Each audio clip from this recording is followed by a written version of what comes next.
હાલો.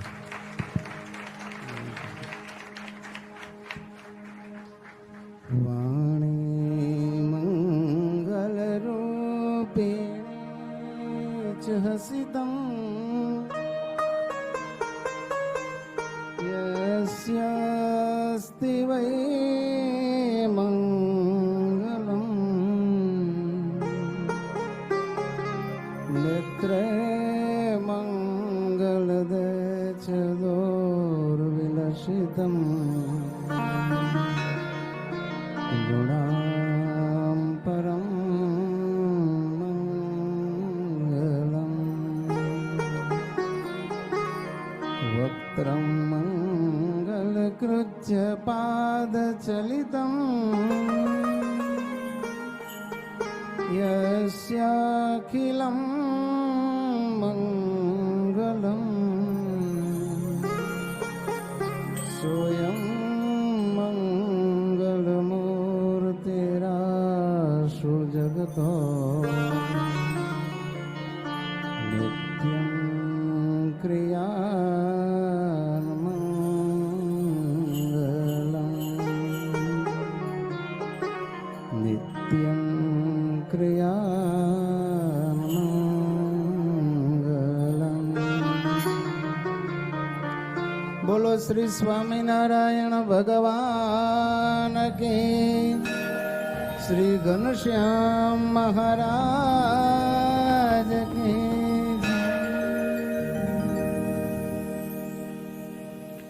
પ્રવર્તનીય સદવિદ્યા ભુવિ યત્સવૃતમ મહદ, એવી આજ્ઞા આચાર્ય શ્રીને જેમણે શિક્ષાપત્રીમાં કરી છે એવા અને બ્રહ્મ વિદ્યાના અધિકારી સર્વ જીવને કરનારા આ ગુરુકુળમાં 23 વર્ષથી દિવ્ય દર્શન સાથે અખંડ મોક્ષના દાન આપી રહેલા વાલા વાલા ગુરુકુળમાં બિરાજિત શ્રી ઘનશ્યામ મહારાજ દિવ્ય સ્વરૂપે અખંડ આશીષ વર્ષા કરી રહેલા અને ભગવાનના પ્રવર્તનીય સદવિદ્યા ભુવિ યત સુકૃતમ મહત એ સંકલ્પને ઝીલીને જેમણે વિદ્યા સદવિદ્યા અને બ્રહ્મ વિદ્યાના ત્રિવેણી સંગમ સમાન આ સર્વજીવ હિતાવ શ્રી સ્વામિનારાયણ ગુરુકુળનું નિર્માણ કર્યું એવા ગુરુકુળના આદ્ય સ્થાપક પરમ પૂજ્ય ગુરુવર સદગુરુ શ્રી ધ્યાની સ્વામીજી તથા રુસ્તમબાગ મંદિરના કોઠારી પરમ પૂજ્ય સદગુરુ પુરાણી સ્વામી શ્રી ન્યાલકણદાસજી સ્વામી, સહજાનંદ સ્મૃતિ મંદિર રોકડિયા મંદિરના કોઠારી પરમ પૂજ્ય સદગુરુ સ્વામી શ્રી ભક્તવત્સલદાસજી સ્વામી તથા સદગુરુ પુરાણી સ્વામી શ્રી ધર્મરક્ષકદાસજી સ્વામી, સભાપતિ સ્વામી શ્રી સદબોધકદાસજી સ્વામી તથા ઘનશ્યામ વાલકરકદાસજી સ્વામી આદિ સર્વે બ્રહ્મનિષ્ઠ સંતો, ગુરુકુળના ટ્રસ્ટીશ્રીઓ, શિક્ષકગણ તથા પ્રત્યક્ષ દ્વારા લાભ લઈ રહેલા અને લાઈવ દ્વારા લાભ લઈ રહેલા સર્વે ભક્તજનો, ગુરુકુળના છાત્રો સૌને સર્વજીવ હિતાવ શ્રી સ્વામિનારાયણ ગુરુકુળના 24મા સ્થાપના દિન પ્રસંગે ભાવથી જય શ્રી સ્વામિનારાયણ. સવાલ મનમાં એ ઊભો થાય કે what is the necessity of gurukul? ગુરુકુળની જરૂર શું છે?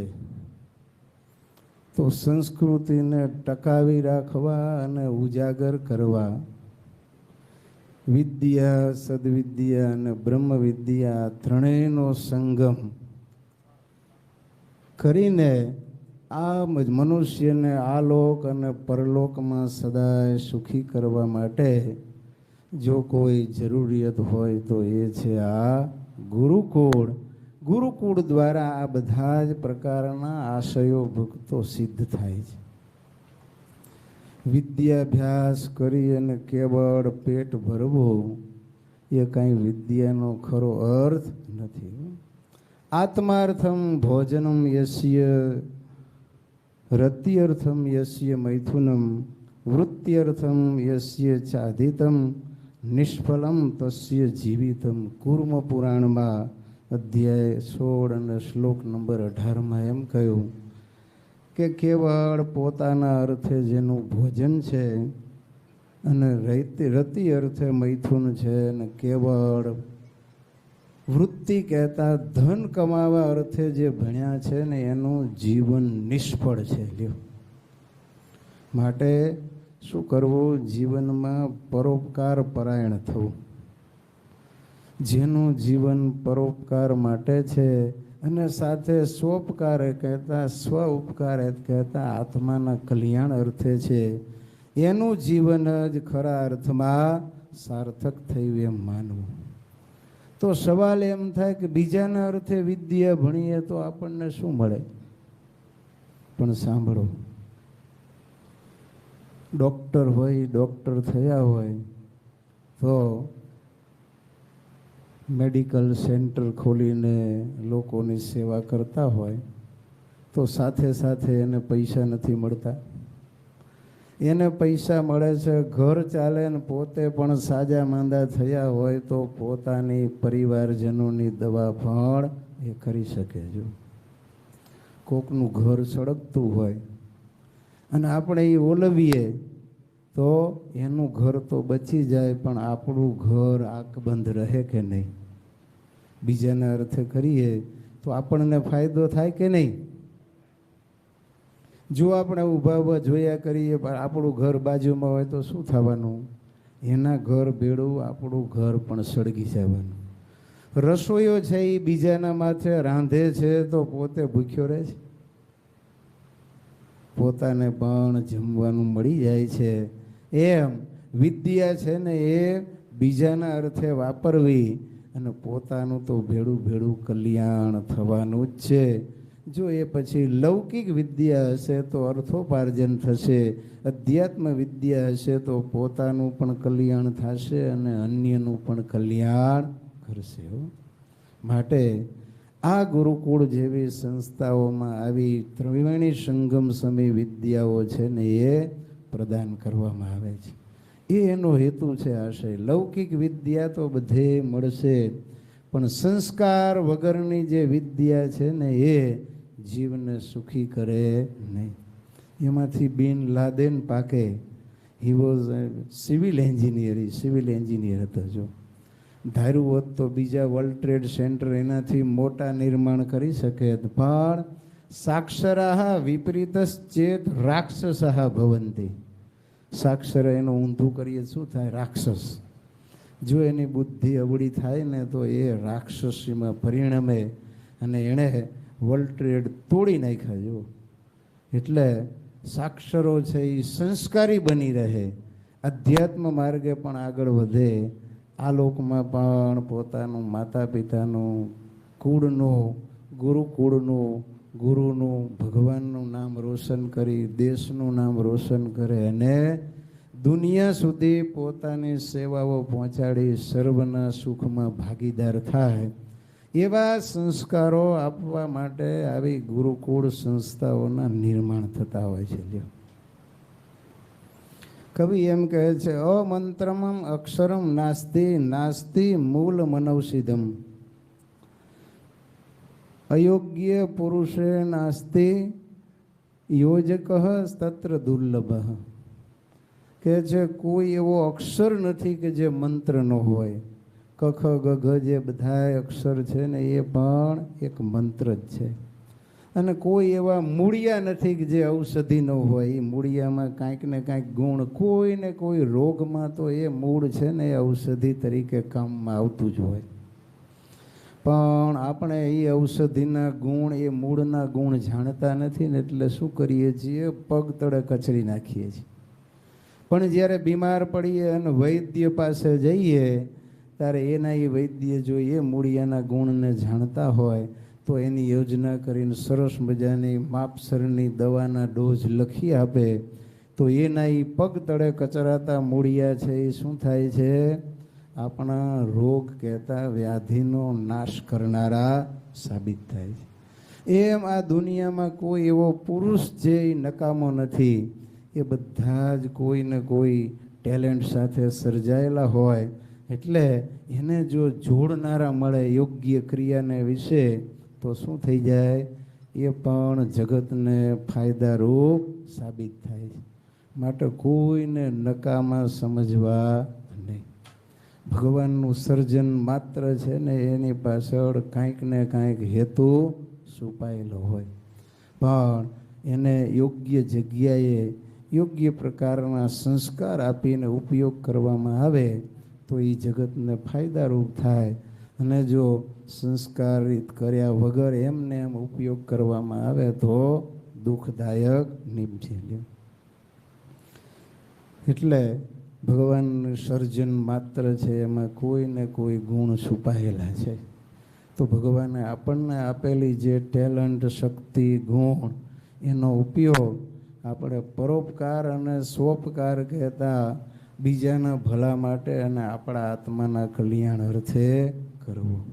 વધતા ઓછા પ્રમાણમાં બધાને ભગવાને બુદ્ધિ આપી છે. પણ એ બુદ્ધિનો ઉપયોગ જો આત્મકલ્યાણને અર્થે કરે તો ભગવાન કંઈ કુશાગ્ર બુદ્ધિવાળો છે. નહીતર ભલેને 4 વેદ, ઇતિહાસ, પુરાણ આદિ સર્વે શાસ્ત્રોનો જ્ઞાતા હોય, પણ જો મોક્ષને માર્ગે, કલ્યાણને માર્ગે બુદ્ધિનું જતન નથી કરતો તો એને મુશાગ્ર બુદ્ધિ કહેતા સાંભેલા જેવી જાડી બુદ્ધિવાળો જાણવો. માટે બુદ્ધિ ઓછી છે કે વધારે છે એનાથી મતલબ નથી, પણ બુદ્ધિનો ઉપયોગ કઈ રીતે કરે છે એનાથી એને આપણે બુદ્ધિશાળી ભગવાન કહે છે માનવું. અને ભગવાને આપેલી આ મનુષ્ય શરીર, આ બોડી, એને આપણે ભગવાનની આજ્ઞા અને ભગવાનની ઈચ્છા પ્રમાણે પ્રવર્તાવવા લ્યો.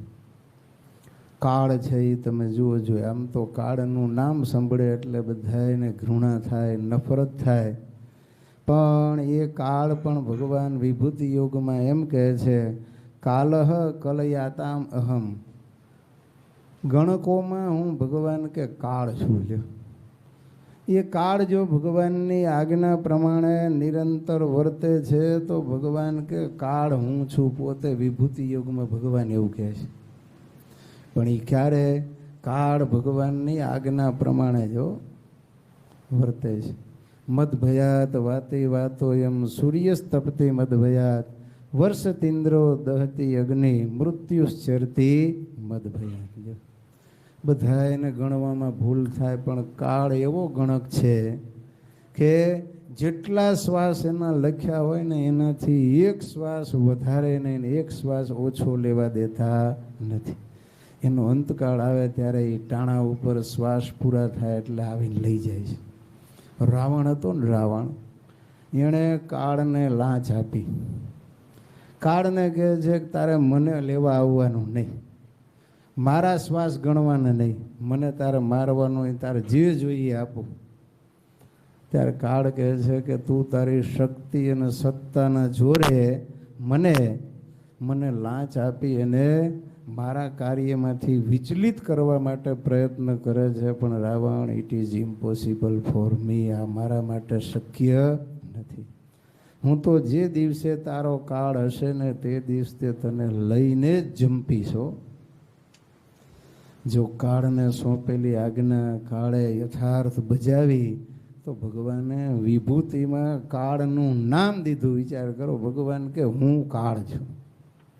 તો ભગવાનની આજ્ઞા પરાયણ આપણી જીવન બને, ભગવાનની ઈચ્છા પ્રમાણે આપણું જીવિતવ્ય હોય તો સ્વયં ભગવાન આપણને એની વિભૂતિ તરીકે પસંદ કરવા માટે તૈયાર થઈ જાય. એટલી ભગવાનની આજ્ઞા અને અનુવૃત્તિ પરાયણ જીવવાનું મહા મોટું ફળ છે. અને આ માણસનો જન્મ છે એ કેવળ ભક્તો કાગડા કૂતરાની જેમ કેવળ ખાઈ પીને મોજ મજા કરી અને પૂરું કરવા માટે નથી. શ્વાસ તો લુહારની ધમણ પણ લે છે, પણ એને કંઈ જિંદગી કે જીવિત કહેવાય નહીં. જેનું જીવન પરોપકાર માટે છે અને મોક્ષ માટે છે ને એનું જીવન જ ભક્તો ખરા અર્થમાં સાર્થક છે. લ્યો, પોતાનું ધન જીવનકાળ અને જીવનકાળ ન લઈ જાય ને ત્યાં સુધીમાં બુદ્ધિમાન મનુષ્યે પરોપકાર અને સ્વોપકાર કરીને પોતાનું આત્મકલ્યાણ સાધી લેવું જોઈએ. જે પણ કાંઈ કરીએ ને એ ભગવત પ્રસન્નતાર્થે કરવું. લ્યો, ભગવાન રાજી થાય એના માટે આપણે જે કાંઈ કરીએ ને વિચાર કરવો કે હું જે કાંઈ કરું છું એનાથી ભગવાન રાજી થશે કે નહીં. જો એ દૃષ્ટિકોણ રાખીને આપણે ચાલીએ ને તો ભગવાનની આજ્ઞા બહાર કોઈ ક્રિયા આપણી હોઈ શકે નહીં. ભારત વર્ષના ઋષિ મુનિઓના જીવન યાદ કરીએ કે બ્રહ્મ વિદ્યા મુમુક્ષુઓને આપવા માટે પોતે કેટલા કષ્ટો વરી લીધા છે અને બ્રહ્મ વિદ્યા પ્રાપ્ત કરવા માટે મુમુક્ષુએ કેટલા પ્રયત્ન કર્યા છે. જાબાલા નામની એક બ્રાહ્મણ કન્યા હતી. એને સત્યકામ નામનો એક દીકરો હતો. એ સત્યકામે એમ કહ્યું, માં મારે બ્રહ્મ વિદ્યાની પ્રાપ્તિ કરવી છે, તું મને આશીર્વાદ આપ.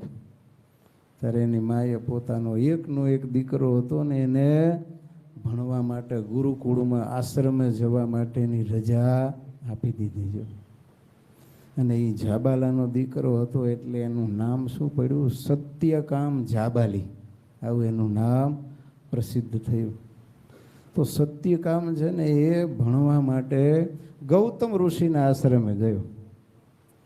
ત્યારે ગૌતમ ઋષિને જઈને પ્રણામ કરીને કહે છે, મારે બ્રહ્મ વિદ્યા શીખવી છે. ગૌતમ ઋષિ કે બ્રહ્મ વિદ્યા શીખવાડું, પણ પહેલાં તારે હું કહું એ કામ કરવું પડશે. બોલો ને ગુરુ મહારાજ, શી આજ્ઞા છે? ગૌતમ ઋષિ કે એમ કર, હું તને 400 ગાયો આપું ને એ ગાયોની 1000 ગાયો કરીને તું પાછો આવજે, ત્યાં સુધી તારે ગાયો લઈને ફરવાનું. હવે સત્યકામ ગયો છે શું કરવા? ભણવા માટે, બ્રહ્મ વિદ્યા પ્રાપ્ત કરવા માટે ગયો છે. ને ગુરુએ આજ્ઞા શું કરી? ગાયો ચરાવજે ને ગાયોની સંખ્યા વધારજે. લ્યો, સત્યકામને મનમાં કોઈ સંકલ્પ નથી થયો. ગુરુ મહારાજને કહે છે, આપની આજ્ઞા શિરોધાર્ય કરું છું અને મને ગાયો સોંપો. ત્યારે સાવ દુબળી બધી એવી 400 ગાયો ગૌશાળામાંથી કાઢીને એને આપીને કે લે આ લઈ જા ગાયો, અને 1000 ગાયો થાય ને પછી પાછો આવજે. ત્યારે ગુરુના વચનમાં નિષ્ઠા, શ્રદ્ધા, વિશ્વાસ, આદર રાખીને સત્યકામ છે ને એ ગાયોને ચરાવવા માંડ્યો. સરસ મજાની ખડખડ વહેતી નદીઓ અને કિનારા ઉપર લીલા ઘાસ એ ચરાવીને ગાયોની ખૂબ સેવા કરે છે. એમ કરતાં કરતાં 1000 ગાયો થઈ ગઈ. ત્યારે વૃષભ કહેતા આખલો એટલે ધર્મદેવ, એણે આવીને એમ કીધું કે હે સત્યકામ, હવે આપણી 1000 ગાયોની સંખ્યા થઈ ગઈ છે, માટે તું ગુરુએ પાછો જા અને હું તને બ્રહ્મ વિદ્યાના 1 પાદનો ઉપદેશ આપું છું. 4થા ભાગની બ્રહ્મ વિદ્યા છે ને એ વૃષભ કહેતા ધર્મનું સ્વરૂપ આખલાએ એને ઉપદેશ આપ્યો. અને એમ કહ્યું કે બીજા પાદનો ઉપદેશ તને અગ્નિદેવ આપશે. અને બીજે દિવસે અગ્નિદેવ આવ્યા અને એણે પણ 1 પાદનો ઉપદેશ આપ્યો. અને પછી એમ કહ્યું કે 3જા પાદનો ઉપદેશ તને હંસ આપશે. બીજે દિવસે ગાયો ચારવા નીકળ્યા ત્યારે રસ્તામાં હંસ મળ્યો અને એને 3જા પાદનો ઉપદેશ આપ્યો. અને એમ કહ્યું કે 4થા પાદનો ઉપદેશ તને કૂકડું આપશે. અને 4થા પાદ આવી રીતે એને રસ્તામાં ગુરુએ પાછા જતા કૂકડો મળ્યો અને એણે 4થા પાદનો ઉપદેશ આપ્યો. પશુઓ અને પંખીએ તમે જુઓ આને ગાયોની સેવા કરીને તો આ બ્રહ્મ વિદ્યાનો ઉપદેશ આપ્યો.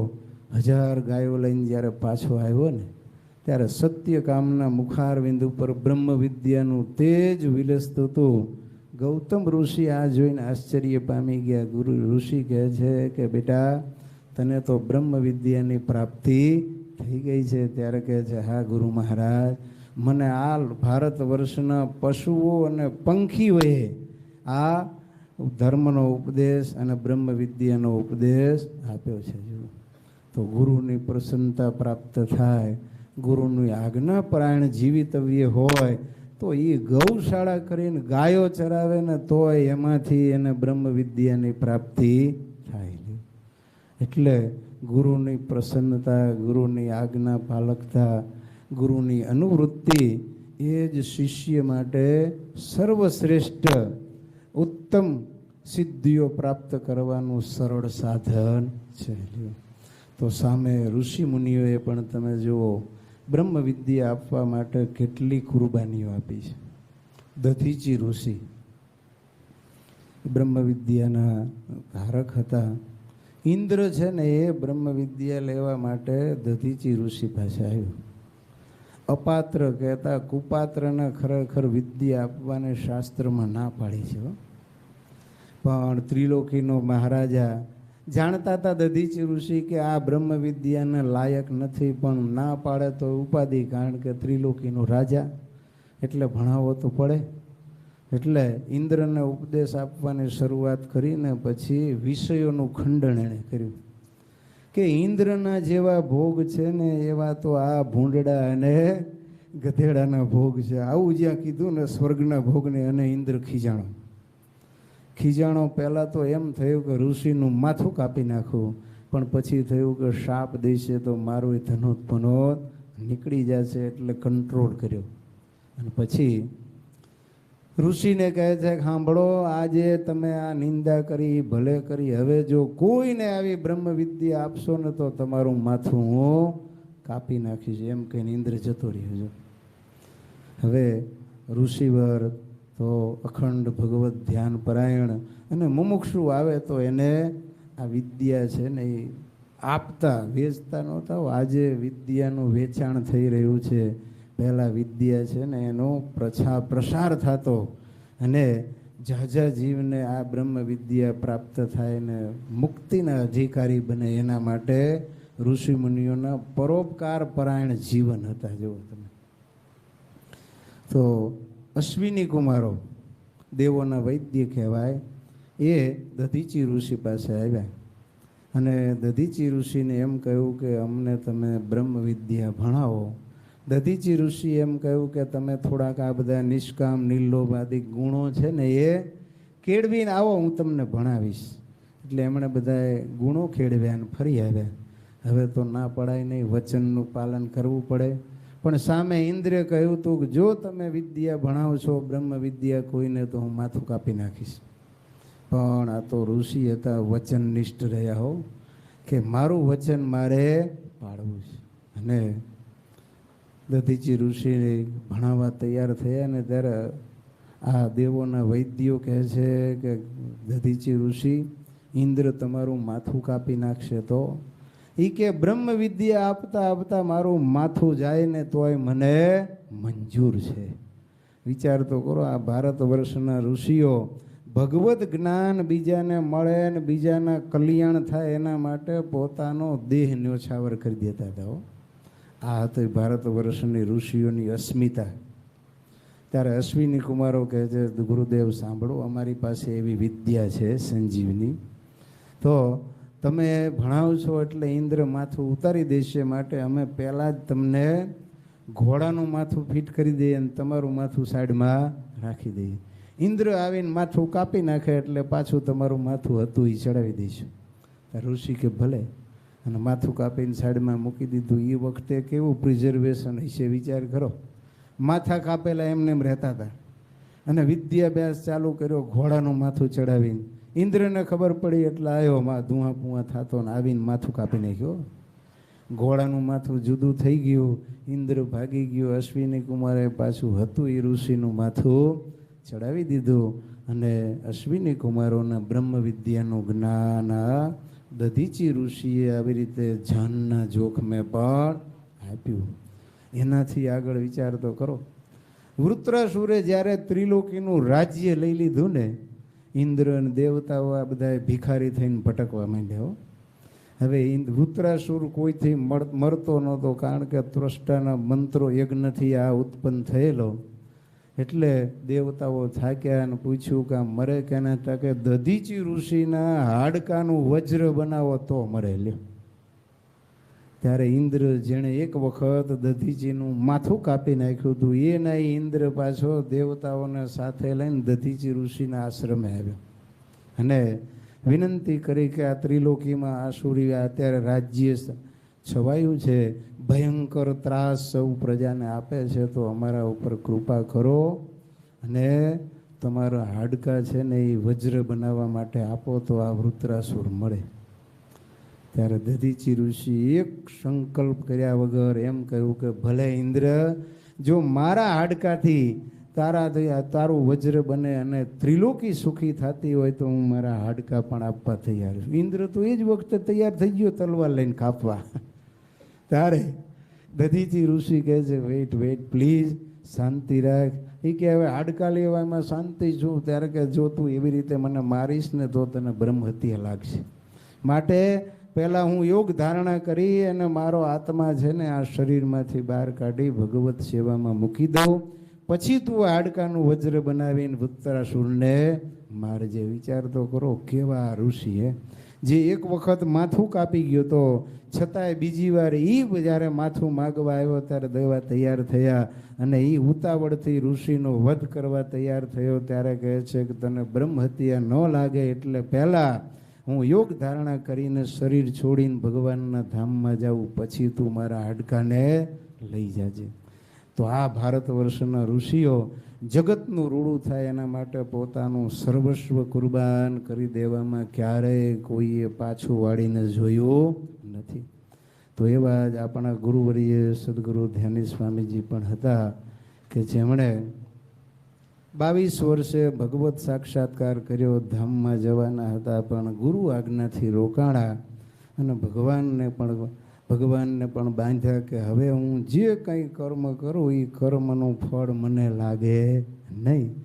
ત્યારે ભગવાને એ વરદાન આપ્યું અને 92 વર્ષ સુધી સ્વામી આ લોકોમાં રહ્યા અને અખંડ આ જીવને આ લોકમાં સુખી કરવા અને પરલોકમાં મહાસુખી કરવા માટે દેહ સામું જોયા વગર રાત્રિ દિવસ સત્સંગ, ભજન, કથા, કીર્તન, સેવા, સમયા ઉત્સવ કરાવીને અને પર્સનલી એક વ્યક્તિને મળીને એના અંતરના કડીમળને દૂર કરી અધર્મ સર્ગથી મુક્ત કરી અને ધર્મ સર્ગના સદગુણોનું આરોપણ કરી અને લાખો જીવોને ભગવત ભક્ત બનાવ્યા. છતે દેહે પણ સુખિયા કર્યા અને અંતે અક્ષરધામના અધિકારી કર્યા. સાથે સાથે સમૂહ ભાગવત જેવી પારાયણો કરીને લાખો પીડિત પ્રેતાત્માઓ, પિતૃઓ એના પણ ઉદ્ધાર કર્યા. આ કરતાં સાથે સાથે હમણાં જેમ સદબોધક સ્વામીએ કહ્યું એમ કેટલાય લોક કલ્યાણના સમાજ સેવાના કાર્યો પણ સાથે સાથે કરતા રહ્યા.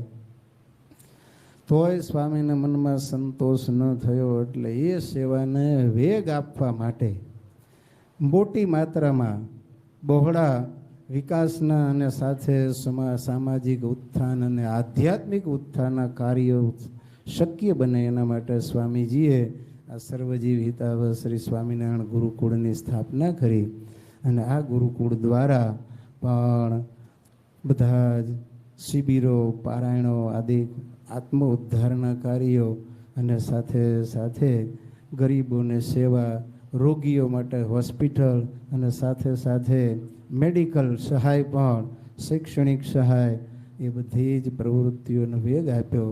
અને આપણે જાણીએ છીએ એમ આ ગુરુકુળ દ્વારા આવી લોક કલ્યાણની આત્મકલ્યાણની પ્રવૃત્તિઓ સ્વામીજીએ 2002થી ચાલુ કરી. તે દિવસથી માંડીને આજ દિન સુધી અવિરત આ સેવાઓ આપણા ગુરુકુળ દ્વારા ચાલી રહી છે. તો આવા મહાપુરુષોનું જીવન માત્ર અને માત્ર પરોપકાર માટે, બીજા અનેક જીવોના કલ્યાણ થાય ને એના માટે હોય છે. તો સ્વામીજીએ જે આ શુભ આશયથી આવા સરસ મજાના ગુરુકુળનું નિર્માણ કર્યું એને આજે 24મો સ્થાપના દિન ઉત્સવ આપણે ખૂબ જ ભક્તિભાવસભર હર્ષોલ્લાસ સાથે ઉજવી રહ્યા છીએ, ત્યારે આપણે પણ આ ઉત્સવના સાક્ષી થયા, પ્રત્યક્ષવાળા પ્રત્યક્ષ દ્વારા, લાઈવ દ્વારા લાભ લઈ રહેલા લાઈવ દ્વારા સાક્ષી થયા. તો આપણા બધાના પણ ખૂબ મોટા ભાગ્ય છે. અને જેણે જેણે પ્રત્યક્ષ અને લાઈવ દ્વારા લાભ લીધો એ સૌને આ દિવ્ય સ્વામીજીની આ ગુરુકુળની ભૂમિકા ઉપર જે આત્મકલ્યાણની પ્રવૃત્તિ અને લોક કલ્યાણની, સમાજ કલ્યાણની પ્રવૃત્તિ થઈ રહી છે, એ ગુરુકુળના 24મા સ્થાપના દિનનો લાભ મળ્યો તો સૌના ભાગ્યનો કોઈ પાર નથી. આમ તો સ્થાપના દિન ઉત્સવ હોય ત્યારે સર્વે સ્વયંસેવકોએ સેવાઓ કરી હોય એને પણ બિરદાવવાના હોય, પણ આપણે આ બધા સેવકોને જો બિરદાવવા જઈએ તો અત્યારે બધા સેવકો પણ જે બહારગામના છે એ હાજર નથી, સ્થાનિક સેવકો હોય એ ખાલી હાજર હોય. તો આપણે એ બધાની સેવાઓને શબ્દ પુષ્પહારથી બિરદાવીશું. તો ગુરુકુળમાં આપણે જોઈએ છીએ એમ હાલાભાઈની ટીમ હોય, પ્રેમચંદભાઈની ટીમ, અશોકભાઈની ટીમ, આ બધા બોક્સ ભરવાવાળા હરિભક્તો, ગોવિંદસિંહ ભરાડ સાહેબ, આ બધા સ્કૂલમાં સતત સેવારત હોય, અને ડૉક્ટર રમેશભાઈ આદિ, હોસ્પિટલનો સ્ટાફ, પરેશભાઈ આદિ સર્વે, ગુરુકુળનો સ્ટાફ, નિલેશભાઈ, કમલેશભાઈ આદિ સર્વે, કણભા ગુરુકુળના આબાલ વૃદ્ધ સર્વે બહેનો ભાઈઓ, સત્સંગીઓ, સ્વયંસેવકો, ધર્મપાલ સેલડિયા સાહેબ આદિ સર્વે, શિક્ષક ગણો, ગોવિંદભાઈ આદિ સર્વે, ટ્રસ્ટીશ્રીઓ, સર્વે બ્રહ્મનિષ્ઠ સંતો,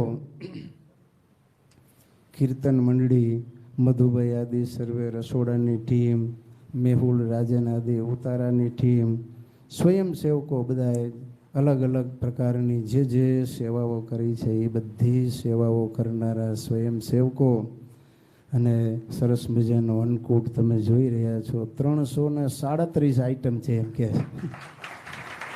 337 આઈટમ અમારા હૃદયધારક સ્વામી, શ્રીજી પ્રેમક સ્વામી, બધા સંતોએ મળીને પણ એમના બધા હૃદયના ખૂબ ભાવો, અને સામે મધુભાઈ અને રસોઈયા અને બીજા બધા હરિભક્તો સાથે બધા જૂના વિદ્યાર્થીઓ એ પણ આ સેવામાં, પછી મિતેશ, પ્રકાશભાઈ આદિ પણ સ્પેશિયલ પોતપોતાને ફાવતી આઈટમો બનાવવા માટે આ બધા આવ્યા, અને આટલી મોટી સંખ્યામાં સરસ મજાનો દિવ્ય ભવ્ય અન્નકૂટ એના આપણે દર્શન કરી રહ્યા છીએ. તો જીવ છે એ જગદીશને શેણા વડે કરીને રાજી કરી શકે? પોતાની કળા, ટેલેન્ટ હોય ને એ પ્રભુને અર્પણ કરે, એનાથી ભગવાન રાજી થાય. તો જેને જેને જેવી આઈટમો બનાવતા આવડતી હતી એ બધી ગુરુકુળમાં રહી અને નિયમ પ્રમાણે સરસ મજાની અન્નકૂટની આઈટમો બનાવી, અને ભગવાન આજે પ્રેમથી રાજી થઈને આ બધી આઈટમો ભક્તિભાવપૂર્વક અર્પણ કરી છે, એ પ્રેમથી હોંશે હોંશે જમી રહ્યા છે. તો આવા સ્થાપના દિન ઉત્સવ પ્રસંગે જેને જેને પ્રત્યક્ષપણે નાની મોટી સેવા કરી હોય કે લાઈવ દ્વારા દર્શન આદિકની સેવા કરી હોય, અને આ સમયને સાર્થક કરવામાં જેણે પોતાની કોઈ પણ શક્તિ કામે લગાડી હોય એ બધા ઉપર ભગવાન અને ગુરુવર્ય ખૂબ રાજી થયા હશે. તો દિવસોને જાતા ભક્તો વાર લાગતી નથી. જોત જોતામાં 24મો સ્થાપના દિન આવી ગયો, ને હમણાં રજત જયંતિ ઉત્સવ પણ આવતી વર્ષે આવશે. તો ભગવાનની મરજી હોય એમાં બધાએ રાજી રહેવું. આ વખતે ભગવાનની ઈચ્છા આવી રીતે એક દિવસનો આ સ્થાપના દિન ઉત્સવ કરવાનો હશે, તો આપણે એક દિવસનો ઉત્સવ સરસ મજાનો સ્થાપના દિનનો કર્યો, અને ભગવાનની ઈચ્છા હશે તો પછી મોટા મોટા ઉત્સવો પણ સાથે હળી મળીને આપણે બધા કરશું, અને ભગવાનને વિશેષ રાજી કરીશું. માટે આવા દિવ્ય ઉત્સવોમાં જેને જેને લાભ મળે એ બધાના ભાગ્યનો કોઈ પાર નથી. તો આજના દિવસે પરમ કૃપાળુ પરમાત્મા ભગવાન સ્વામિનારાયણ અને ગુરુવર્ય સદગુરુ ધ્યાની સ્વામીજીને ચરણ કમળમાં પ્રાર્થના કરીએ કે અમે બધા સાથે મળીને અરસપરસ દિવ્ય ભાવ એકબીજામાં રાખીને, સુહૃદ ભાવ રાખીને, બધાનો અરસપરસ મહિમા સમજીને, સાથે મળીને એક રક્ષ થઈને આખું ઘનશ્યામ મહારાજ સેવક મંડળ, સંતો અને ભક્તો બધાએ સાથે મળીને ભગવાન શ્રી હરિની શિક્ષાપત્રી રૂપ આજ્ઞા અને ગુરુવર્યની અનુવૃત્તિ પરાયણ જીવિતવ્ય કરીએ અને તમારો જે દિવ્ય સંકલ્પ સ્વામિનારાયણનું નામ પાંદડે પાંદડે લેવડાવવું એ સંકલ્પમાં અમે સૌ ભળીએ અને ગુરુવર્યની જે કાંઈ ઈચ્છા ગુરુકુળની સ્થાપના દ્વારા હોય એ સર્વે ઈચ્છાઓને પરિપૂર્ણ કરવામાં આપણે બધા સાથે મળીને સહભાગી થઈએ